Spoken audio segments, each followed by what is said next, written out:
Hi అండి, welcome to my channel Bhavya Angel 2013. ఈరోజు క్యారెట్తో మంచి హెల్తీ కారం అయితే చూపిస్తున్నా అండి. మా సైడ్ మేమైతే కారం అంటాము, మీరు ఏమంటారో కామెంట్ బాక్స్లో కామెంట్ చేయండి.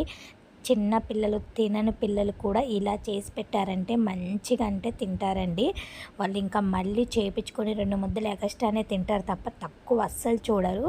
ప్రాసెస్ అయితే చెప్తాను చూడండి. క్యారెట్ని మంచిగా వాష్ చేసుకొని పైన పీల్ మొత్తం తీసేయాలండి. ఇప్పుడు మనము ఒకటి తురుముకునేది తీసుకొని మంచిగా క్యారెట్ అయితే తురుముకోవాలండి. ఇలా చేయడం వల్ల అసలు వాళ్ళకి క్యారెట్ కారం అనేది అస్సలు తెలియదు. ఎలాగోలాగా మనం క్యారెట్ బీట్రూట్ పిల్లలకి పెడుతుంటేనే కదా అలవాటు అవుతూ ఉండిద్ది పిల్లలకి.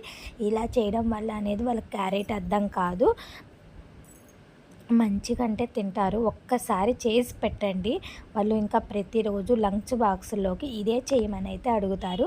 ఇట్లా మంచిగా అయితే తురుముకున్నానండి. దీన్ని పక్కన పెట్టుకొని ఒక కడాయి తీసుకొని దాంట్లో తగినంత ఆయిల్ అయితే వేసుకున్నాను. అప్పుడు దీంట్లో కొంచెం పచ్చిశనగపప్పు కూడా వేసుకున్నాను, కొంచెం ఆవాలు, కొంచెం జీలకర్ర. ఇవి కొంచెం ఫ్రై అయిన తర్వాత మనం ముందుగానే క్యారెట్ తురుము పెట్టుకున్నది ఉన్నది కదా, అది మొత్తం ఈ బాండీలో అయితే వేసుకోవాలండి. ఒకసారి మొత్తం ఫ్రై అయితే చేసి కలుపుకోవాలి. చూడండి, పుల్లలుగా ఇంట్లో కూరలు ఏం లేదు, 2 క్యారెట్లు ఉన్నాయి అన్నప్పుడు ఇలా చేసుకోండి. అసలుకి వేడి వేడి అన్నంలో ఈ కారం వేసుకొని తింటే నెక్స్ట్ లెవెల్ అండి. మీరే చూడండి, ఈ వీడియో చూసిన తర్వాత వావ్ అనకపోతే నా కామెంట్లో చేయకపోతే అప్పుడు నేను మళ్ళీ వీడియోస్ అనేది చెయ్యను. అంత టేస్టీగా ఉంటుంది. మా ఇంట్లో అందరికీ చాలా ఇష్టం. కొంచెం కరివేపాకు కూడా వేసుకొని 1 నిమిషం అలా కలుపుకోవాలి. ఆ తర్వాత కొంచెం పసుపు వేసుకోవాలి, 1 స్పూన్ వరకు కారం సాల్ట్ అయితే వేసుకొని మళ్ళీ 1 సెకండ్ మొత్తం అంతా కలుపుకొని పెట్టుకోవాలి. ఇప్పుడు దీన్ని ఒక ప్లేట్ వేసుకొని ఒక 5 నిమిషాలు మగ్గేంత వరకు ఉంచుకోవాలండి. అప్పుడు మనకి సాఫ్ట్గా మగ్గిపోతుంది. చూడండి, ఇప్పుడు దీంట్లోకి కారం అనేది మనం ప్రిపేర్ చేసుకుందాం. దానికి కావాల్సినవి ఒక మిక్సీ జార్ అయితే తీసుకోండి. దాంట్లో ఒక గుప్పెడు వరకు పుట్నాలు అయితే వేసుకోండి.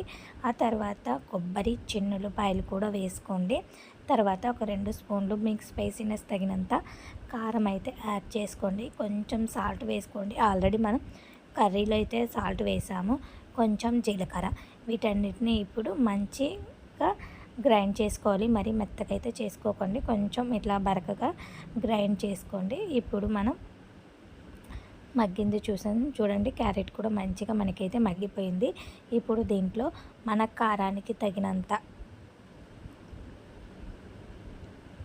కొంచెం జీలకర్ర పౌడర్ కూడా వేసుకోండి, వేయడం వల్ల చాలా బాగుండిద్ది. తర్వాత కొంచెం మిరియాల పొడి, ఇది వేయడం వల్ల చాలా టేస్ట్ కూడా వస్తుందండి. పిల్లలకి దగ్గు జలుబులు అలా ఉన్నా కూడా కొంచెం క్లియర్ అవుతాయి మిరియాల పొడి వేయడం వల్ల. ఆ తర్వాత మనము కారానికి తగినంత నేనైతే 1.5 స్పూన్ వరకు అయితే వేసాను. మీరు కావాలి అనుకుంటే ఇంకొక స్పూన్ లేదా తగ్గించుకోవచ్చు. మొత్తం 1 నిమిషం పాటు కలుపుకొని ఆ కారం కూడా మంచిగా మగ్గిపోవాలండి.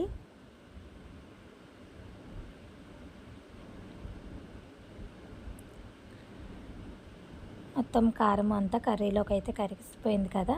చూడండి, అంతేనండి, ఈజీగా క్యారెట్ కారం అయితే రెడీ అయిపోయింది. వేడి అన్నంలో ఇది ఒక్కసారి తీసుకొని ముద్ద తిన్నారంటే నెక్స్ట్ లెవెల్ అండి. చూడండి, నేను వేడి అన్నంలో కర్రీ అయితే వేసుకున్నాను. చాలా అంటే చాలా టేస్టీగా ఉంది.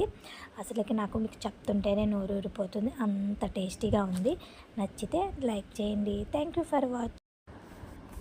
మరికొన్ని వీడియోస్తో మీ ముందుకు వస్తాను. బాయ్.